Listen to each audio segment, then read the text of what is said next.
এখন আমরা দেখবো এই যে নকশা থেকে এই যে এই জমিটা, এটা এল সাইজের একটা জমি, ঠিক আছে। এটা আমরা একটু খেয়াল করবো ৮,২৩২। এই জমিটা আমরা হুবহু এখানে একটা আঁকার চেষ্টা করেছি। এটা আপনাকেও করতে হবে। তো আপনি কী করবেন, প্রথমে এটা আঁকবেন, ঠিক আছে, খাতার মধ্যে আঁকবেন। খাতার মধ্যে আঁকার পরে আমরা এখানে যেহেতু এটা এল সাইজ একটা জমি, সুতরাং আমরা এটাকে মাপবো। মাপার ক্ষেত্রে আমরা এটাকে দুইটা অংশ করব। এখানে এটা একটা অংশ হবে, এই যে এটা আপনার এটা একটা অংশ হবে, এই যে এটা একটা অংশ হবে, আর এটা কি এটা একটা অংশ হবে আমাদের মাপার সুবিধার্থে। তো আমরা এখানে আমরা দেখেছি মাপার পরে যেটা আমরা মেপেছিলাম আমাদের গুণী স্কেল দিয়া, হ্যাঁ, গুণিয়া স্কেল। এখানে গুণী স্কেলের পরিমাপটা হলো যে প্রত্যেকটা গড়ের মান হইল 20 লিং। প্রত্যেকটা গড়ের মান কত? 20 লিং। এদিকে আপনার 10 লিং, আর এদিকে কি প্রত্যেকটা গড়ের মান 20 লিং। তো আমরা এখানে এটা এভাবে ধরার পরে আমরা পেয়েছিলাম এখানে 15 গড়। তো 15 গড় পাওয়ার পরে এখানে তাহলে আমাদের লিঙ্ক হলো 300 লিঙ্ক। লিঙ্ক কত? 300 লিঙ্ক। তো আমরা জানি লিঙ্ক বের হওয়ার পরে লিঙ্কে যখন আপনি 0.66 দ্বারা গুণ দিবেন তখন ফুট বের হয়ে যাবে। তো এটা 198 ফুট বের হয়েছিল। এরপর আমরা এই দিকটা দেখেছিলাম, এই দিকটা আমাদের এই গড় হয় 17টা। এবার আমরা ধরার পরে আমরা ক্যালকুলেট করলাম যে 17টা গড়। তো 17টা গড়কে যদি আপনি কি করেন 20 দ্বারা গুণ করেন তাহলে 340 লিঙ্ক হয়।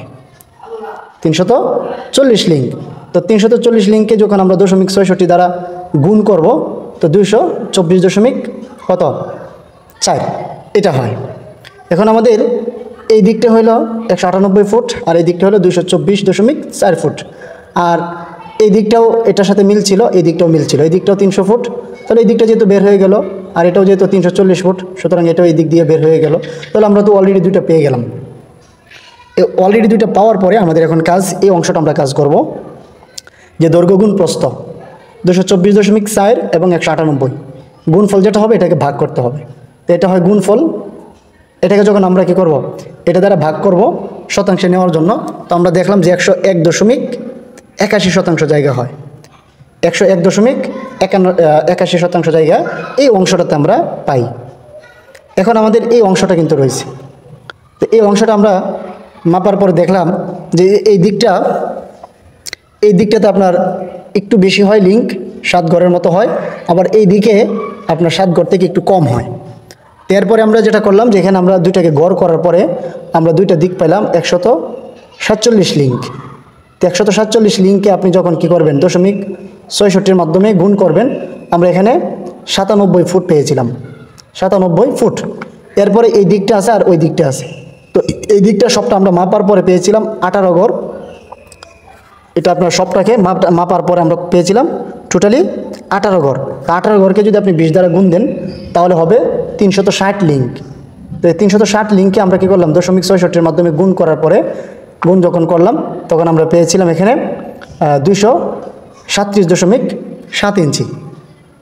237.7 ইঞ্চি। তো আমরা এখানে গড়ে এই যে আপনার দৈর্ঘ্য পেলাম এবং প্রস্থ পেলাম। এখন আমরা কি করব, দৈর্ঘ্য গুণ প্রস্থ দুইটাকে গুণ করব। 137.6 এটা ছিল প্রথমেই। পরে আমরা এটাকে কী করেছিলাম ইঞ্চিতে নিয়েছিলাম আর কি, 237.7 ইঞ্চিতে। তো এখানে আমাদের 97 ফুট আর এখানে 237.6, এটাকে ভাগ দিতে হবে। এটা যে গুণফল যেটা হবে গুণফলটাকে কী করতে হবে, এটা দ্বারা ভাগ করতে হবে। তো এখানে আমাদের গুণফলটা বের হয়েছিল বর্গ ফুট। এটাকে আমরা এটা দ্বারা ভাগ করার পরে 435.6 দ্বারা ভাগ করার পরে আমরা এখানে 52.90 জায়গা পেয়েছি। এখন আমাদের কাজ কি, এই অংশে আছে 52.90 আর এই অংশে আছে 101.81। আমরা এখানে এই দুইটাকে যোগ করলাম 52.90 এবং 101.81। তো আমরা যোগ করার পরে পেয়েছিলাম 154.71 জায়গা। 154.71 জায়গা।